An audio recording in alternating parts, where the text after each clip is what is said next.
But everybody had always called me Julian or Jules, you know. And I just felt that I was a bit tired of being the second John, and I wanted to be me, so I changed my name to Julian. Julian Lennon, the son of legendary musician John Lennon, has continued his father's legacy by becoming a musician. However, in a shocking and emotional interview, he expressed his heartfelt words saying, "I despise her." For years, Julian had tried to hide his true emotions, but now he has decided to speak out and express all the anger and hatred he had kept inside. But his choice of words has left everyone with one question. Who did Julian Lennon despise? Join us as we unravel the mystery woman Julian Lennon despises. Who does Julian Lennon despise? Julian Lennon, the talented rock and pop musician like his father, shocked the world with his statement, "I despise her." While this wasn't the first time Julian had made a shocking statement, it was perhaps one of his loudest statements. In a previous interview, Julian called his father, John Lennon, a hypocrite. He described him as a man who could talk about peace and love out loud to the world, but never showed it to the people who were meant to mean the most to him, his wife and son. This resentful statement came from John Lennon's absence in Julian's life. But what could have led to Julian Lennon saying he despised her and not him? Who was the her he despised? Let's find out. Julian's resentment can be traced to his father's relationship with Yoko Ono. When John Lennon began his relationship with Yoko, Julian admitted that he felt sidelined as his father stopped frequently contacting him and missed the scheduled visits. Meanwhile, all over the media were pictures of his father showing public affection to Yoko Ono and John Lennon. Julian felt abandoned, as though he and his mother were no longer important to his father's life. This emotional and physical absence led Julian to say, "I despise her." Yoko Ono had taken his father away from him and his mother, leaving a lasting wound on his heart. But the most painful part was that while John Lennon excelled in becoming a global icon, making millions of euros, he never remembered his first son, Julian Lennon. These actions planted seeds of anger in Julian's heart towards both his father and Yoko Ono. While they kept a good public image of love and happiness to the world, they showed little or no love to Julian. Julian struggled for years to deal with the pain of being abandoned and forgotten. But could anyone forgive a father who abandoned them and went on to start a new family, whom he publicly loved, while his first family was treated like outcasts? Julian later revealed in an interview that he couldn't forget his father's mistreatment of them. He stated, "For the difficult times he put me and my mum through, I can't forget how poorly he treated her." This demonstrated the deep resentment Julian had towards his father. However, to fully understand the sentiment behind Julian's words, we need to go back to the beginning when it all started. Stay tuned as we reveal the incident that led to Julian's resentment. A love fairy tale, John Lennon and Cynthia. Julian Lennon was born to John Lennon and Cynthia Powell. Their relationship began in 1957 at Liverpool College of Art. But it wasn't love at first sight. The first time they met was during a calligraphy class, and while a friendship formed, Lennon's intimidating appearance and attitude made Cynthia feel the need to meet up with his obsession. When she heard that John was obsessed with the French actress Brigitte Bardot, the French sex kitten, she decided to dye her hair blonde to match the actress. As they got closer, Lennon asked Cynthia to be his lover, but Cynthia said she was engaged. Pissed off, John yelled, "I didn't ask you to fucking marry me, did I?" This showed had a temper, but Cynthia ignored it, and it only got worse as they started dating, as he'd often hit her. In one of his songs, John admitted, "I used to be cruel to my woman, and physically, any woman. I was a hitter. I couldn't express myself and I hit. I fought men and I hit women. That is why I am always on about peace. This showed his violent nature, which was a result of his emotional issues. John Lennon's anger often left Cynthia terrified, but she stayed back with him as she was in love with him. But as their love grew, John continued pursuing his musical career with the Beatles group, and they were gradually making a name for themselves. In 1962, Cynthia Powell became pregnant with their son Julian. When she told John the news of her pregnancy, he said they had to get married. On August 23, 1962, John Lennon married his college sweetheart, Cynthia Powell, at the Mount Pleasant Register office in Liverpool, with Brian Epstein, Beatles manager, serving as best man. Other Beatles co-stars also graced the wedding, like McCartney and George Harrison, but there were no parents in attendance. The wedding was more like a farce, because as soon as the ceremony began, a workman in the backyard of the building opposite started using a pneumatic drill that drowned out anything the registrar, Lennon or Powell, said. To make things worse, when the registrar asked for the groom to step forward, Harrison stepped forward instead. As funny as it sounded, this might be a sign that the marriage was set to fail. But that wasn't all. Aside from the noise that disrupted the ceremony, the wedding was going to be a secret. And to ensure its secrecy, there were no pictures or flowers and no parents in attendance. F. This was because Brian Epstein, the Beatles manager, feared that the publicity of their wedding was going to chase away the Beatles' growing popularity. At the time, most of the Beatles' fans were young ladies, and John Lennon, the main face of the Beatles, had to remain single publicly to keep the ladies. Epstein was determined to do everything to preserve their newfound fame from going down the drain. After the brief court wedding, they went to Reese's restaurant in Clayton Square to celebrate. This place holds a special memory, as it was the same place where Lennon's parents celebrated their marriage. Following the celebration at Clayton, the event was cut short because Lennon had a performance at River Park Ballroom in Chester later that evening. This meant no honeymoon. However, Lennon took Cynthia on a belated honeymoon on the 16th of September, but manager Epstein accompanied them. This was to probably protect their secret and ensure the public wouldn't catch wind of their marriage.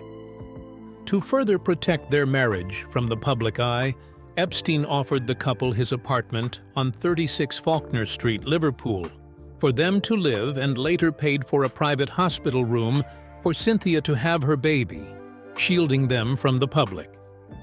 But secrets don't stay hidden forever. The public soon got news of Lennon's marriage, but the Beatles team denied it. The news was eventually forgotten, and the Beatles band continued to rise to stardom. And on April 8, 1963, Julian Lennon was born in Sefton General Hospital. Cynthia was happy at the birth of her son, but she was all alone as John was absent. John was on a musical tour and didn't see his son until 3 days later. When he finally saw his son, he was so excited that he said Julian was going to be a famous rock star like him. It was a happy moment, but it was short-lived, as Lennon had to go on a 4-day holiday to Barcelona, leaving Cynthia and her newborn all alone. Julian Lennon was named after his paternal grandmother, Julian Lennon, who died 5 years before his birth. As the years went by, Cynthia saw less of her husband as he was busy touring the world as the Beatles became sensational. People have their own lives to lead, their own fate. I'm a great fatalist, and John had his life to travel on, and I had my life to travel on. While John turned the world, Cynthia was home raising their son Julian. Cynthia revealed that whenever John came home, he was so exhausted and overwhelmed by the pressures of the outside world that all he wanted to do was collapse with no energy for his family. Cynthia was the ever-understanding wife, allowing him to rest without disturbing him. But things began to get bad between them as she saw less of him and he began to use LSD. According to Cynthia, Lennon's use of LSD broke down their marriage as she felt he lost interest in her and turned to drugs instead. I could have fought, I could have battled before the divorce from John, but I knew that that wouldn't do any good because... But that wasn't what led to the divorce. Another incident occurred that further strained things between them. In 1967, Cynthia was on a train to Bangor with the Beatles, but she was stopped from boarding the train as the policeman didn't recognize her. This was due to her hidden image as Lennon's wife in the past, and the increasingly public life John was leading without her. Cynthia later revealed that this was the moment she realized their marriage was going to crash. And it happened a year later. In 1968, Cynthia returned from a holiday in Greece to find Yoko Ono sitting with John in their home. Yoko was dressed in Cynthia's bathroom robe and sipping tea, and all John could say was, "Oh, hi." Cynthia was shocked and heartbroken by the sight that she had left the house. She never expected she'd come home to meet her cheating husband with Yoko.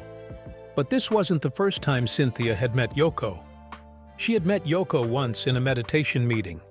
And even before this incident, Yoko had constantly been calling and visiting John at home.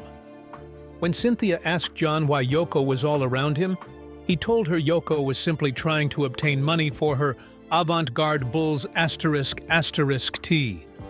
But when Cynthia caught them right there in her home, she knew that her worst fears were confirmed. In an interview with Fresh Air, Cynthia revealed that she knew something was going on with Yoko and her husband with all the constant calls and visits, but there was nothing she could do about it. Just like she was unable to stop John from taking drugs, she couldn't stop his relationship with Yoko Ono. But what happened next was unexpected. While Cynthia was grieving her heartbreak, she received a piece of shocking news from Alexis Mardis. Alexis informed Cynthia that John was filing for a divorce and seeking custody of his son Julian on the grounds of adultery with Italian Roberto Bassanini. This was shocking, unexpected. While Cynthia was the one who had caught Lennon cheating, he was accusing her of infidelity and seeking a divorce. Cynthia later described this moment as sheer madness, claiming not to understand the reason he had acted the way he did till this day. However, she recalled that Lennon's attitude in life was that the best form of defense is attack. While Cynthia was away with Julia and her mother in Italy, she was surprised to see the information about John and Yoko's relationship in the newspapers. Cynthia was shocked that they had gone public with their relationship, as she thought she and John were going to reconcile. Instead, what she got was, "I want a divorce, and I want Julian, and there's a detective." Cynthia was confused, as she couldn't understand why all these were happening. Why was John Lennon treating her this way? Despite John's accusations, Cynthia Powell denied any infidelity. After several negotiations, Lennon agreed to let Cynthia divorce him on the grounds of his adultery with Yoko and custody of Julian Lennon. In November 1968, the case was settled outside the court, with John Lennon agreeing to pay Cynthia €100,000 yearly. This marked the end of Cynthia Powell and John Lennon's relationship, and a new beginning for John Lennon and Yoko Ono's relationship. Stay tuned as we delve deeper into their love story. John Lennon's new love, Yoko Ono. Lennon first met Yoko Ono on November 9, 1996, at the Indica Gallery in London, where Ono was preparing her conceptual art exhibit. This was 2 years before his divorce. Their meeting led to a series of continuous phone calls and visits. When Lennon showed up at the gallery a day before the main event to preview the show, Yoko claimed she didn't know who Lennon was, saying she didn't know he was one of the most famous pop stars in the world at that time. However, that was unlikely, as Lennon had already gained global recognition. While exploring the exhibit, Lennon was fascinated by one piece, a real apple displayed on a plexiglass stand. Suddenly, Lennon picked it up and took a bite. Yoko was furious at him, but she didn't know what to say. How could he just mess around with her work? Reflecting on the incident, Lennon thought it was fantastic. But what brought them closer was Yoko's painting. Hammer a Nail, a black and white canvas displayed on the wall with a bucket of nails and a hammer beside it. Lennon asked if he could hammer a nail in, but Yoko declined as the exhibition had not yet started till the next day. But the gallery owner asked her to let Lennon do it, as he was a millionaire who could buy the art. Yoko finally agreed he could hammer a nail, but was to pay 5 shillings.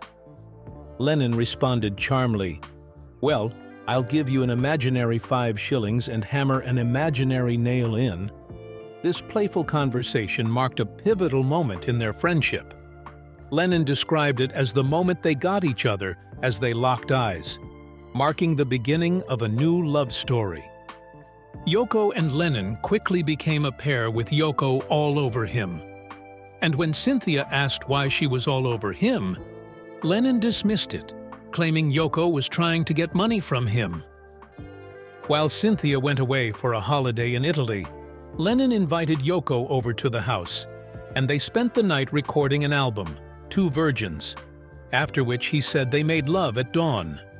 And there came Cynthia unannounced to find the two of them together, leading to the end of their marriage. Shortly after John Lennon's divorce, Yoko and Lennon's album was released, and in 1968, Yoko became pregnant but sadly lost the baby. Despite this, the lovebirds were, however, holding on to their love, and they got married a few months later in Gibraltar, with details of their wedding in the song The Ballad of John and Yoko. After the private wedding, they went for their honeymoon at Hilton Amsterdam, where they staged a bed in protest, staying in bed at the Hilton Hotel for 5 days as part of a campaign for world peace. But in the daytime, reporters were invited to come and ask them questions. Yoko and Lennon wanted to travel to the US for another bed in protest, but were denied entry. As their love story deepened, Lennon did something else grand to prove his love for Yoko. He changed his name by adding Ono as a middle name, with several of his official documents carrying the name John Ono Lennon. Shortly afterwards, they moved to New York. Not too long after, in the 1970s, the Beatles broke apart, with many accusing Yoko of the Beatles' split. But Lennon denied it, saying Yoko had nothing to do with the split. However, the couple faced some challenges in their marriage during their activism, which involved a campaign rally for the release of John Sinclair, who was sentenced to a 10-year jail sentence for possessing 2 joints of marijuana. Yoko and Lennon became targets of the Nixon administration and were served with deportation papers.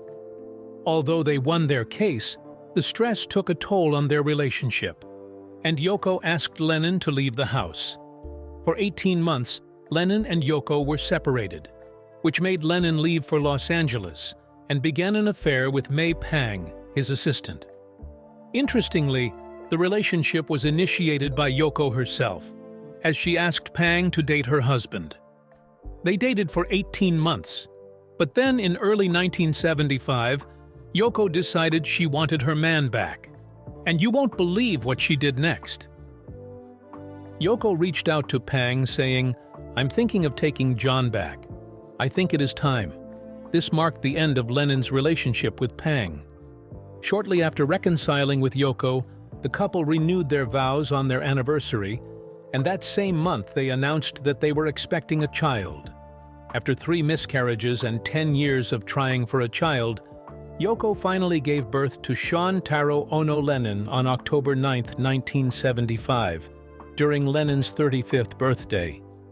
Sean was loved greatly by John Lennon, receiving all the love and attention his older son, Julian Lennon, never got.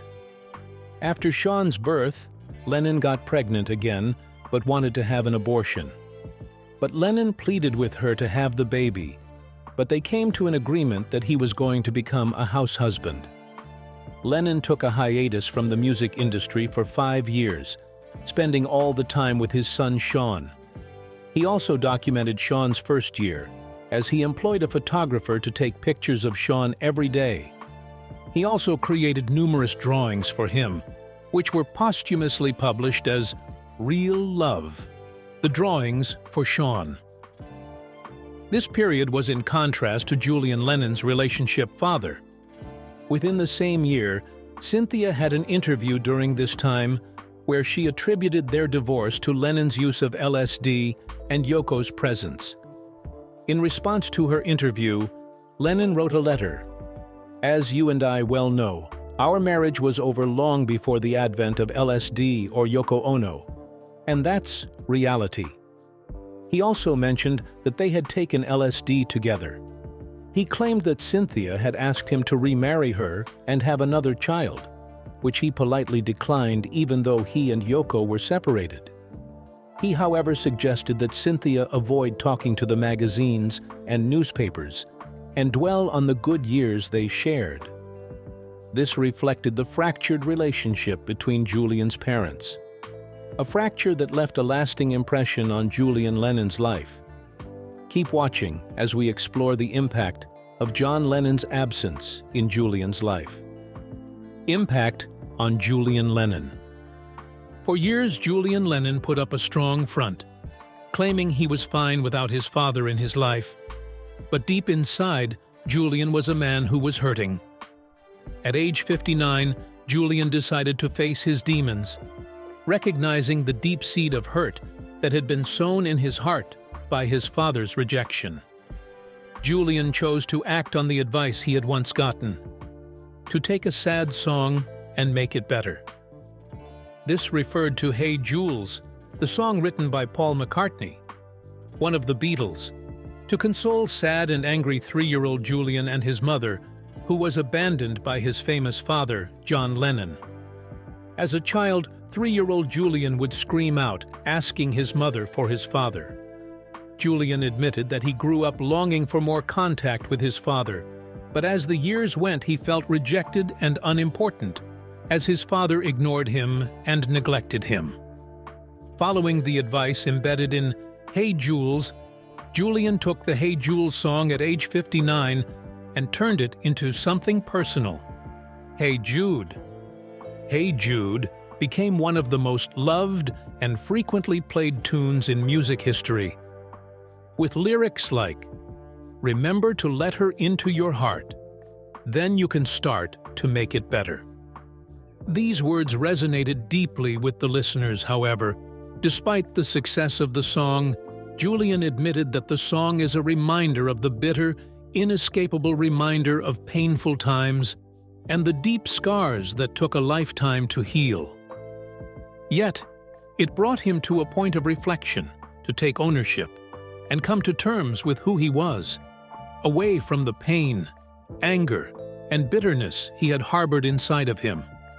Julian admitted that for the first time in his life, he felt whole, balanced, hopeful, and peaceful.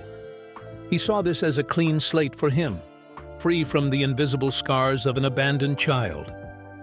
But Julian wasn't alone in facing the hurt caused by an absent father. His father, John Lennon, had carried the same scars, perpetuating a cycle of abandonment. But it wasn't just Julian Lennon who faced the hurt caused by an absent father.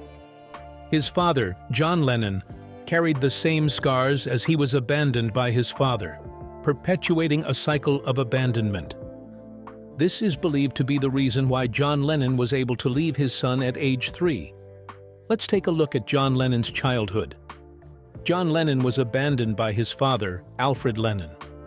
Alfred left John Lennon at a young age with his mother without looking back. But what's even worse was that Alfred had also faced a similar problem. When Alfred Lennon was young, his father died, and his struggling mother placed him and his sister in an orphanage. But for John, his early years were marred by more than just his parents' abandonment. His entire childhood was marked by a series of traumas that affected his decision and ability to leave his first son and wife without looking back.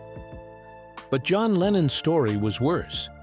As his mother visited him almost every day while he lived with his Aunt Mimi, the pain must have been unbearable as he knew he was given away.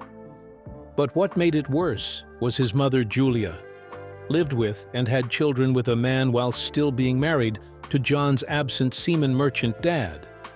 This a living in sin situation was frowned upon by society and Julia's dad, leading to a strained relationship, which must have affected John.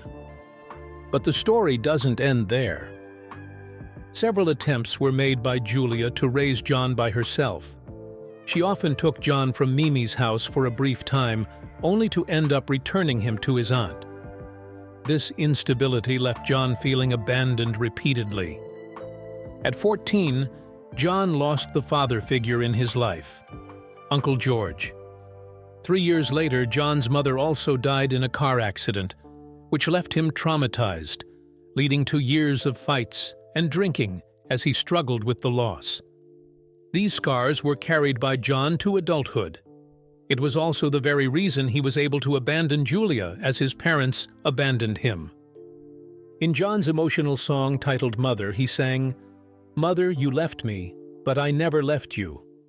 I needed you, you didn't need me, so I gotta tell you, goodbye." In the second verse, he also sang about his father. "Father, you left me, but I never left you. I needed you, you didn't need me, so I just gotta tell you goodbye." He ended the song screaming for his parents to come home. This was a personal song that showed the pain John had carried for years. In 1970, John attended one of Dr. Warren Farrell's 1970s men's groups, where he reflected on his past trauma and decided to take ownership of his life by correcting his past mistakes of abandoning his son Julian. This led to the decision to take a 5 years break from music to focus on raising Sean, his son. Years later, when Warren Farrell and John Lennon got talking, he spoke of how he gave up his job to focus full-time on raising his son because he had neglected a previous son he had, and he didn't want to do it again. Unlike most people, Julian Lennon faced his childhood demons and was able to reconcile with his father before he passed away. Just as they were beginning to get closer, John Lennon was shot outside his Manhattan apartment in 1980 at the age of 40. Shortly after his death, Julian revealed that his father had wanted to rebuild their relationship, but he never had a chance as death took him away. After John's death, Julian faced another battle with Yoko Ono and Sean Ono, as John Lennon had willed all of his properties to Yoko and her son. Julian took the case to the court, and they fought for 16 years before eventually reaching an out-of-court settlement in 1996. While the settlement figure wasn't published, it was estimated to be around 20 million euros. What do you think of Julian Lennon's words to Yoko Ono? Was he right to feel resentment towards his stepmother? Share your thoughts in the comments below. Remember to like, share, and subscribe for more. Also, click the following video shown on your screen. You will enjoy it.